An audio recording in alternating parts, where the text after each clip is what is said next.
రేపు జరుగుతుందో లేదో తెలియదు కానీ ఈ రోజు అతనుకున్న మెజారిటీ 120 ఈరోజు. అది చాలా ఉత్కంఠతల మధ్యలో ఈరోజు మధ్యాహ్నానికి వచ్చింది. సరే వచ్చింది కదా, ఆయన గవర్నర్ని కలవటానికి వెళ్ళాడు. వెళ్తే గవర్నర్ లేడు, కేరళకి వెళ్ళాడు. ఆయన కేరళను బట్టి నీకేం అర్థం అవ్వాలి, గవర్నర్కి అందరికంటే ఎక్కువ విజయ్కి వచ్చాయి 108 సీట్లు. సరే ఒక సీటు ఆయన రాజీనామా చేశారు కాబట్టి తీసేద్దాం, 107 సీట్లు వచ్చాయి ఆయనకి. ఈ 107 సీట్లు ఈయనకు వచ్చినాయా రాలేదా, ఈయన 200 వచ్చేసినాయి అని చెప్తే ఎవరు నమ్మరు కదా. గవర్నర్కి ఆ మాత్రం అవగాహన లేకుండా ఉండదు కదా. పైగా ఇతను అడిగేటప్పుడు ఒక పత్రం ఇచ్చి అడుగుతారు, దానిలో నాకు ఇన్ని సీట్లు వచ్చినాయి అంటారు. ఈలోపే ఫ్యాబ్రికేషన్ అయితే చేయలేరు కదా. ఇప్పుడు ఇక్కడున్న మనకు తెలిసినప్పుడు 107 వచ్చినాయని 108 వచ్చినాయని అక్కడ ఉన్న గవర్నర్కి తెలియదా? గవర్నరు ఇచ్చి ఉండాల్సిందే, అవకాశం ఇవ్వలా. ఎందుకంటే ఏమో గుర్రం ఎగరావచ్చు, వాళ్ళకి ఇష్టమైన ఏఐఏడిఎంకేకి ఏమైనా వాళ్ళు ప్రయత్నం చేసి విజయ్ పార్టీలో నుంచి ఎవరినన్నా లాక్కోగలుగుతారా, అప్పుడు అది సింగిల్ లార్జెస్ట్ పార్టీ అవుతుంది. అప్పుడు ఏఐఏడిఎంకే అంటే ఎవరు, అది ఎన్డీఏ పొత్తులో ఉన్న పార్టీ. అంటే ఆల్మోస్ట్ ఆంధ్రప్రదేశ్లో ఎలాగో ఇక్కడ కూడా ఎన్డీఏ గవర్నమెంట్ ఉన్నట్టు అవుతుంది అని వాళ్ళు ప్లాన్ వేశారు. అయితే ఈ 2 రోజులు 3 రోజులు కూడా అదేమి సఫలీకృతం కాల. అంటే ఈ విజయ్ పార్టీలో ఎమ్మెల్యేలు ఎవరో కూడా అటు వెళ్ళడానికి ఇష్టపడలా. లేకపోతే ఈ పార్టీకి అసలు లోపల చాలా ప్రయత్నాలు జరిగే ఉంటాయి, ఏమీ జరగకోకుండా అయితే ఉండవు. ఇది కథ. ఈ కథలో ఇప్పుడు ఈ రోజుకి అందరూ వచ్చారు. 107 విజయ్కి, 5 కాంగ్రెస్కి, 2 సిపిఐకి, 2 సిపిఎంకి, 2 ఐయుఎంఐ పార్టీ అని చెప్పి ఆ పార్టీ వాళ్ళవి 2, విసికే పార్టీ 2, మొత్తం 120 అయినాయి. ఈరోజు గవర్నర్ ఉండుంటే రేపు ప్రమాణ స్వీకారం ఉండేది. వాళ్ళు వీలున్నంత సాగదీస్తున్నారు. ఎందుకు సాగదీస్తున్నారు అంటే, ఒక్కసారి ప్రమాణ స్వీకారం జరిగిన తర్వాత అతను పాతుకుపోతాడేమో. ఇప్పుడు అతని సభ్యుల్లో ఒక నమ్మకం వచ్చేస్తుంది కదా, మన బాస్ సీఎం అయ్యాడు ఇంకా మనకేంటి అనేది వస్తుంది కదా, ఊగిసలాట ఉండదు కదా. వీళ్ళని ఒక త్రిశంకు స్వర్గంలో ఉంచాలనేది బీజేపీ ప్రయత్నం. ఎన్డీఏ గవర్నమెంట్ రావాలి అక్కడ కూడా అనేది ఆ ప్లాన్లో భాగంగానే విజయ్కి అవకాశం ఇవ్వట్లేదు.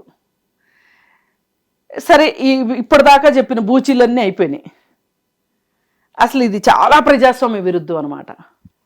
అసలు మనకు ఒక నమ్మకం ఉండాలి కదా ప్రజలకు కూడా. ఇప్పుడు ఆలోచించని ప్రజలు ఎలాగో ఆలోచించరు, వదిలేయండి వాళ్ళని. ఆలోచించగలిగే ప్రజలకైనా మనం ప్రజాస్వామ్యంలోనే ఉన్నాము, ప్రజాస్వామ్యబద్ధంగా పరిపాలన జరగాలి, విధాన నిర్ణయాలన్నీ ప్రజాస్వామ్యబద్ధంగా ఉన్నాయి అనే ఒక నమ్మకం మనకు ధైర్యాన్ని ఇస్తుంది కదా. ప్రభుత్వాలు కూడా నిరూపించుకోవాలి కదా ఆ విషయంలో. కానీ బీజేపీకి ఆ ఇంట్రెస్ట్ లేదు. నన్ను ఎవరేమనుకున్నా పర్వాలా, నాకేం సంబంధం లేదు, నా ఖాతాలో రాష్ట్రాలు ఒక్కొక్కటి వచ్చి చేరుతున్నాయా లేదా. ఈ రోజుకి 21 రాష్ట్రాలు ఉన్నాయి వాళ్ళ చేతిలో. ఇంకా కావాలి మాకు, దేశం మొత్తం మేమే కావాలి. అసలు ప్రతిపక్షం అనేది ఉండటానికి వీల్లేదు. కానీ అసలు ప్రజాస్వామ్యం అంటేనే ప్రతిపక్షం ఉండటం. ఇక్కడ అసలు ప్రతిపక్షం లేకపోతే ప్రజాస్వామ్యం ఎట్లా మనగలుగుతుంది? అసలు నీకు వాళ్ళ వాయిస్ చెప్పగలగాలి కదా, వాళ్ళ ఉద్దేశం చెప్పగలగాలి కదా. అలాంటి పరిస్థితి లేకుండా చేస్తున్నారు. ఇవాళ విపక్షము అనే మాట వినాలంటే వాళ్ళకి అసలు ఇష్టంగా అనిపించట్లా. అవి చాలా కర్ణ కఠోరంగా అనిపిస్తున్నాయి బీజేపీ వాళ్ళకి. వీటన్నిటి సమాహారమే ఇవాళ తమిళనాడులో ఈ వింత విశేషం జరుగుతూ ఉంది. ఎక్కడ జరిగిన వింత విశేషం.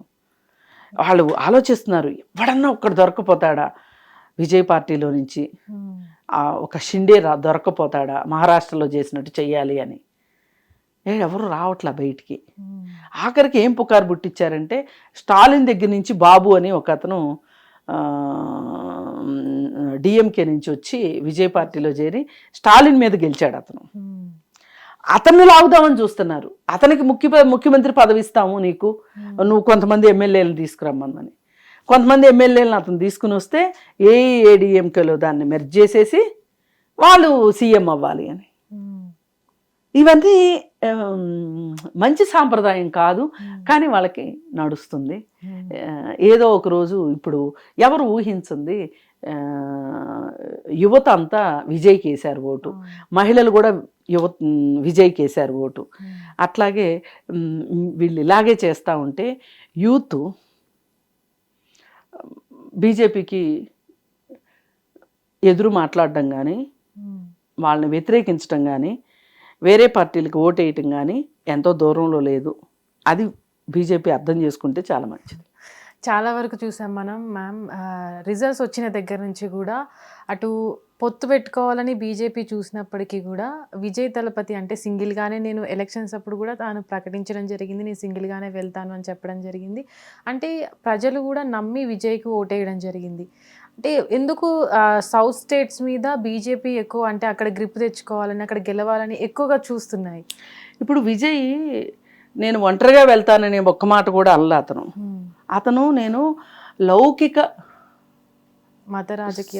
మత రాజకీయాలు చేయను, నేను సెక్యులర్గా ఉంటాను, అలా మత రాజకీయాలు చెయ్యని వాళ్ళతోనే నా పొత్తుంటది.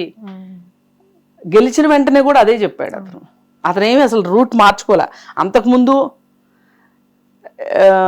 ఏఐఏడిఎంకే కూడా అసలు యాక్చువల్గా డిఎంకే కూడా ఏఐఏడిఎంకేతో ఏమన్నదంటే, అంటే ఎంతవరకు వాస్తవమో తెలియదు, మీరు ఎన్డీఏలోంచి ఫస్ట్ బయటికి రండి, అప్పుడు ఆలోచిద్దాం. అంటే మన సౌత్ స్టేట్స్లో బీజేపీకి ఈ మత రాజకీయాలకి స్థానం చాలా తక్కువ. వాళ్ళు వచ్చినా కానీ మధ్యలో వెళ్ళిపోవటం తప్పితే ఉండే పరిస్థితి లేదు. అందుకోసం ఏంటంటే అతను బీజేపీతో కలవకపోవటానికి, అది ఒక మతతత్వ పార్టీ అని అతను గట్టిగా నమ్మాడు కాబట్టే, అతను ఆ స్టాండ్ మీదే ఉన్నాడు కాబట్టే అతనికి వాళ్ళ ఈ కష్టాలు. అసలు బీజేపీతో కలిసి ఉంటే అసలు ఈ కష్టాలే ఉండేవి కాదు. కానీ బీజేపీతో కానీ పొత్తు పెట్టుకుని ఉన్నట్లయితే అతనికి సీట్లు వచ్చేవి కాదు. అది నిజం. అది హిట్ టీవీ యాప్, ఇందులో short news, live news, entertainment shows, movies, digital magazines తో పాటు మీ జిల్లా వార్తలను కూడా ఫ్రీగా చూడొచ్చు. ఇంకెందుకు ఆలస్యం, వెంటనే హిట్ టీవీ యాప్ ని డౌన్లోడ్ చేసుకుని ఫ్రీగా ఎంటర్టైన్మెంట్ పొందండి. Hit TV app. Hit TV app. Please download hit TV app. Hit TV app ని ఫ్రీగా డౌన్లోడ్ చేసుకుని ఎంజాయ్ చేయండి. మీకు నచ్చిన ఎంటర్టైన్మెంట్ కోసం హిట్ టీవీ యాప్ ని ఫ్రీగా డౌన్లోడ్ చేసుకుని ఎంజాయ్ చేయండి. హిట్ టీవీ యాప్ ని డౌన్లోడ్ చేసుకుని ఆస్వాదించండి, ఆశీర్వదించండి. ఇంతమంది సెలబ్రిటీలు హిట్ టీవీ యాప్ ని డౌన్లోడ్ చేసుకోండి అని చెప్తున్నారంటే ఎంత మంచి యాప్ ఆలోచించండి. అమెరికా అమెరికా అమెరికా అమెరికాలో చదవాలనుకునే వాళ్ళకి విశ్వసనీయమైన పేరు మన శౌర్య కన్సల్టెన్సీ. UK లో 1 year masters, UK లో 1 year masters, 2 years work permit up to 5 years visa. Contact Saurya Consultancy. Contact 89851 89851.